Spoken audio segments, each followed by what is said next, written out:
Hello friends, welcome you online BA classes. This video is very important for BA second semester English poetry के लिए। मित्रों, आज मैं English poetry के अंतर्गत आपको elegy written in a country churchyard यानी थॉमस ग्रे की लिखी हुई पोएम को एक्सप्लेन करने जा रहा हूँ हिंदी टू इंग्लिश, यानी कि इंग्लिश टू हिंदी। आपको पूरी तरह से हर वर्ड की मीनिंग बताई जाएगी। यदि आप चैनल पर पहली बार आए हैं तो इस वीडियो को लाइक, शेयर और सब्सक्राइब अवश्य कर देंगे तथा कमेंट के रूप में आप हम तक अपनी प्रतिक्रिया को प्रेषित करेंगे। तो हम स्टार्ट कर रहे हैं elegy written in a country churchyard. अब आप पूरी तरह से इसको समझेंगे। यहाँ पर देखेंगे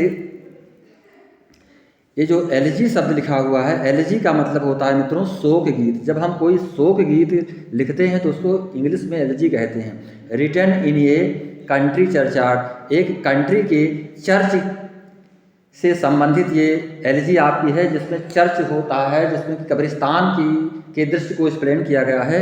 एक ऐसे कब्रिस्तान को बताया गया है जिसमें कि लोग दफनाए हुए हैं, तो उसी के से संबंधित ये आपकी पोएम है।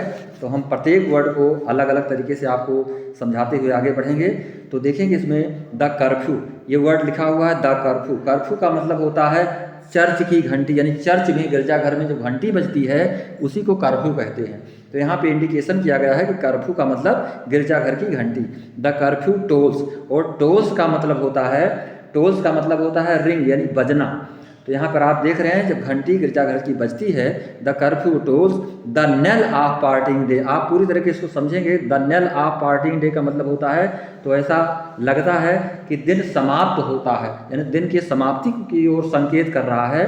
पुनः देखें इस लाइन को, the curfew tolls the knell of parting day, यानी गिरजाघर की घंटी ये संकेत करती है कि दिन की समाप्ति हो रही है, यानी दिन ढलने को है। दूसरी लाइन को आप देखिए, दूसरी लाइन में है द लोइंग हेड। लोइंग हेड का तात्पर्य होता है मित्रों, लोइंग हेड कहते हैं रमाते हुए पशु। जब पशु चर करके वापस आते हैं तो रमाने का मतलब होता है वो बांग लगाते हैं, बोलते हैं, तो उसको लोइंग हेड कहते हैं। द लोइंग हेड, इसका तात्पर्य हुआ रमाते हुए पशु आगे बढ़ रहे हैं। बिंड स्लोली ओवर द ली, और ली का तात्पर्य होता है द ग्रास लैंड, यानी घास के मैदान को ली कहते हैं। तो the wind slowly over the lea, इसका तात्पर्य हुआ कि रभाते हुए पशु चरागाह से वापस आ रहे हैं और हवा धीरे धीरे चल रही है। यह दृश्य यहाँ पर बताया जा रहा है। कौन आ रहा है? घास के मैदान में चराते हुए चरवाहे पशुओं को लेकर के। तो ये दृश्य यहाँ पर बताया जा रहा है। तीसरी लाइन में आप देखेंगे, ये जो आपकी थर्ड लाइन है, थर्ड लाइन बताया गया है the plough man.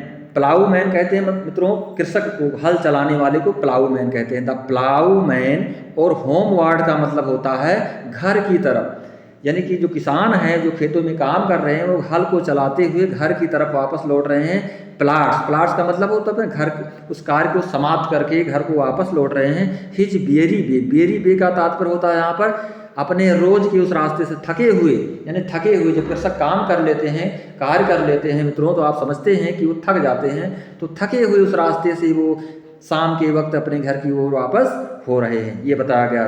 Fourth line में देखेंगे आप the leaves the world to darkness and to me. Leaves का मतलब होता है छोड़ देते हैं, वो इस संसार को छोड़ देते हैं। किस रूप में छोड़ देते हैं? डार्कनेस का मतलब होता है अंधकारमय।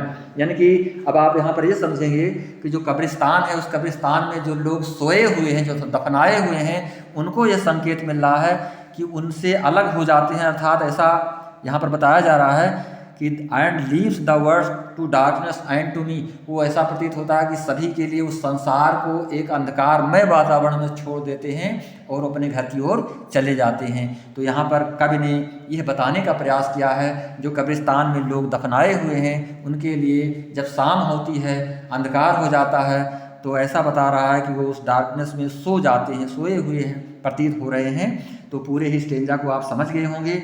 इसका जब कॉन्टेक्स्ट हम लिखेंगे, रेफरेंस लिखेंगे, तो रेफरेंस में हमको इतना ही लिखना है कि in this poem the poet is describing, in this poem the poet is describing about the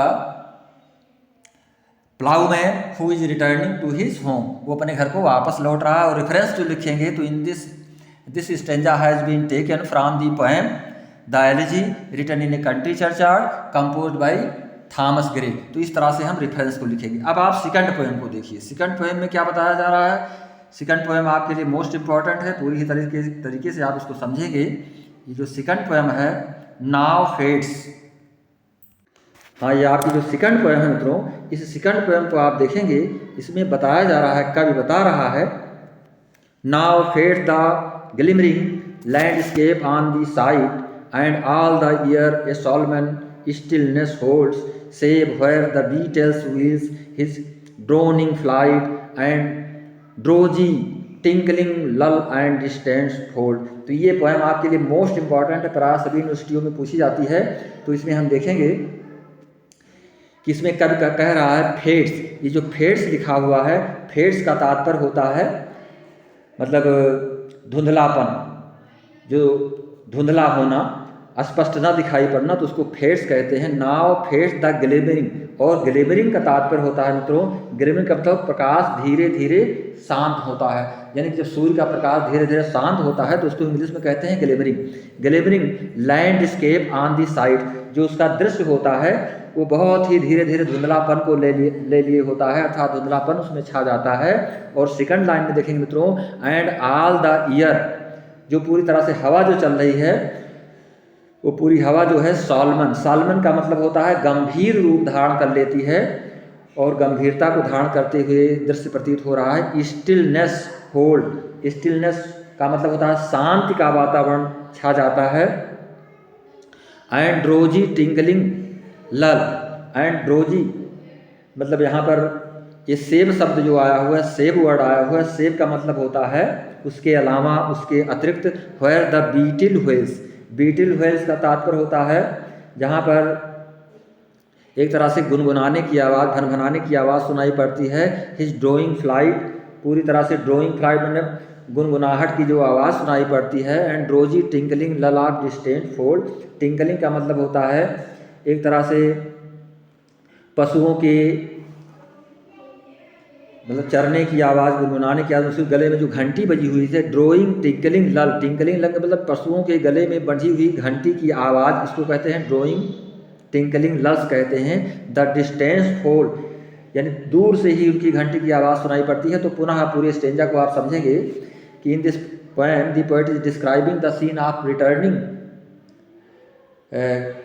from the fields, जो फार्मर्स हैं वो रिटर्न हो रहे हैं, तो उनके दृश्य को यहाँ पर एक्सप्लेन किया जा रहा है। तो देखेंगे, now fade the glimmering landscape on the side, वहाँ पर चरवाहे जो हैं अपने पशुओं को लेकर के उस धुंधले दृश्य से, यानी सूर्य के अस्त होने के समय को से प्रतीत होते हुए आगे बढ़ रहे हैं। सूर्य का समय जो है अंत हो रहा है और दिन ढल रहा है, ऐसे दृश्य को यहाँ बताया गया। दूसरी लाइन में देखेंगे, and all the year Solomon, पूरी तरह से हवा शांत हो गई है। स्टिल होल्ड्स, सारा वातावरण पूरी तरह से शांत दिखाई पड़ रहा है, और यहाँ पर कीड़ों के गुनगुनाने की आवाज़ सुनाई पड़ रही है, और पशुओं के गले में बंधी हुई घंटी जो कि टिंकलिंग हो रही है, उसकी आवाज़ धीमी गति से दूर से सुनाई पड़ रही है। तो ये यहाँ पर एक्सप्लेन किया गया है दूसरे वाले पोएम में। पूरी तरह से आप इसको समझ गए होंगे। अब हम आपको तीसरी पोएम की ओर, तीसरी पोएम आप देखेंगे, save the from yonder ivy mantled tower, यानी कि सेव, जो सेव शब्द लिखा हुआ है, सेव का तात्पर्य होता है किसी चीज को सुरक्षित करना। तो सेव दैट फार्म यांडर, यांडर का मतलब होता है वहां पर, जो दृश्य बताया गया है। ईबी, ईबी का मतलब होता है मित्रों, ईबी का मतलब होता है ईबी मेंटल, ईबी मेंटल का मतलब होता है लताओं से ढका हुआ, यानी पूरी तरह से जो कब्रें हैं, जो कब्रिस्तान है, वो किससे ढका हुआ है? लताओं से ढका हुआ प्रतीत हो रहा है, अर्थात लताओं से युक्त प्रतीत हो रहा है, जो कि ऐसा लगता है कि इसके नीचे कब्रिस्तान है ही नहीं। ये बताया जा, the mapping owl, the mapping owl, the mapping owl का मतलब होता है उदास उल्लू, उल्लू जो होते हैं, आउल मीन्स होता है उल्लू, तो उदास जो पक्षी उल्लू दिखाई पड़ रहे हैं, वो पूरी तरह से कैसे दिखाई पड़ रहे हैं? उदास दिखाई पड़ रहे हैं। The mopping owl does the moon camps, अर्थात वो चंद्रमा की तरफ दे करके बहुत ही उदास मन से, स्थिर रूप से उल्लू वहाँ पर बैठे हुए हैं।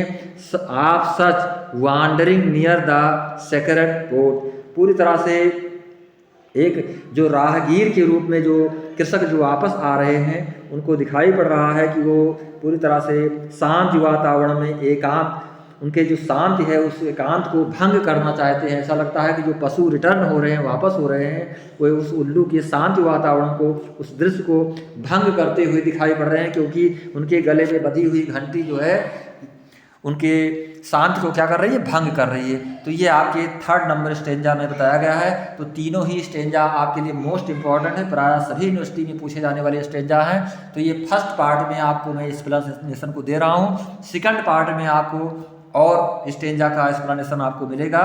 तो मैं चाहूँगा कि आप कमेंट के रूप में आप हम तक अपनी प्रतिक्रिया को प्रेषित करेंगे, तथा जो भी बिंदु आपको समझ में ना आया होगा उसको आप कमेंट के रूप में हम तक अवश्य प्रस्तुत करेंगे। ऑनलाइन बीए क्लासेस में आपका मैं बार बार वेलकम करता हूं। इसी के साथ नमस्कार, जय हिंद, जय भारत।